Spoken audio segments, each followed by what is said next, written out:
Welcome to my YouTube channel. नमस्कार, आप सभी लोग को स्वागत है आज के इस व्लॉग में। और आज के व्लॉग की शुरुआत हो रही है दिन के टाइम से। और जैसा कि आप सब लोग को आइडिया होगा कि आजकल घास काटने वाले दिन है, तो मम्मी और भाभी गए हैं पार्क की साइड घास काटने के लिए। और ऐसे में क्या होता है कि घर से कोई एक वहीं जाता है उनके पास में खाना पानी वगैरह लेके, और मैं जा रही हूँ अभी खाना वगैरह लेके मम्मी लोग के पास में। तो चलते हैं। और ये अम्मा ने मेरे ले जाने के लिए बैग को पहले से ही तैयार करके रखा हुआ है, तो चलते हैं हम लोग भी।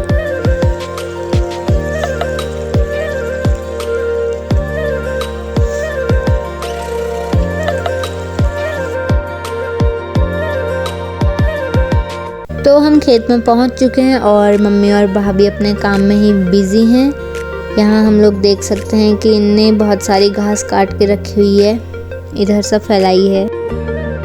अभी मुझे एक कहावत याद आ रही है पहले, जो कि पहाड़ी महिलाओं के लिए ही है।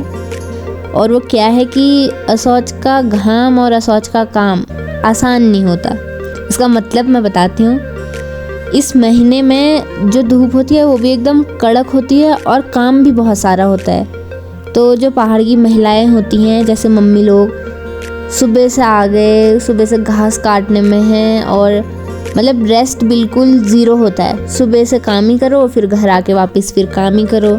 तो यही चीज़ है कि आजकल ही सारी घास को काट के सुखा के उसका लूठा तैयार करना होता है। ज़्यादा से ज़्यादा जितने लूठे तैयार कर सको, ताकि जिस टाइम पे घास नहीं होती है तो ये लूठे वाली घास हमारे गाय भैंस के खाने के लिए काम आ जाती है। और जैसे मम्मी लोग ही हैं, आजकल इतना ज़्यादा बिजी रहते हैं, पूरा दिन भर घास वास करेंगे, फिर मतलब काफ़ी थकान वाला ही काम है इतनी धूप में करे रहना। मेरे को तो चक्कर खाने को हो जाता है थोड़े से में ही। अभी जैसे मैं मम्मी लोग के लिए यहाँ खाना लेके आई हूँ ना, उसके पीछे भी ये है मम्मी लोगों की तरफ से कि हम लोग यहाँ से घर आएंगे, फिर घर से वापस खेत में आएंगे तो काफ़ी सारा हमारा टाइम वेस्ट हो जाएगा। उतने में हम कितनी घास काट देंगे। सो मैंने बेसिक डिटेल्स जो हैं आजकल के काम को लेके आप लोग को एक्सप्लेन कर दी हैं।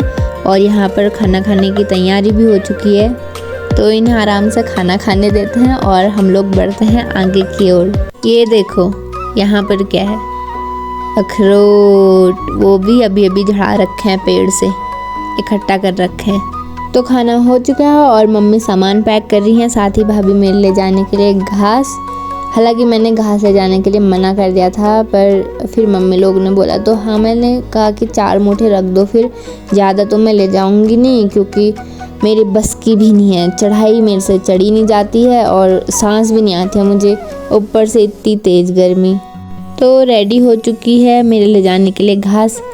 क्या हो गया अगर सूखी घास हल्की होती है तो? मैं तो इतना ही ले जाऊंगी। मैं चलती हूँ घास लेके और मिलती हूँ आपसे सीधा घर, क्योंकि रास्ते में तो व्लॉग बना नहीं पाऊँगी।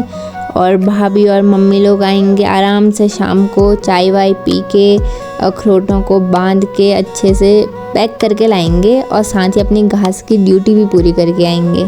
तो मैं भी घास और बर्तन लेकर के आ गई हूँ घर। और ज्यादा घास नहीं रखवाई थी मैंने, कम ही रखवाई थी, क्योंकि दिन का टाइम है ना, तो चढ़ाई में डबल आफत निकलती है, इसलिए मैंने कम ही घास रखवाई थी। और अब जो मैंने भी करना है किचन का काम, तो मैं भी अपने काम में लग जाती हूँ। ब्लॉग को कर देते हैं हम यहीं पर खत्म। थैंक यू मेरे साथ यहाँ तक बने रहने के लिए। मिलता है अगले ब्लॉग में, तब तक के लिए बाय बाय।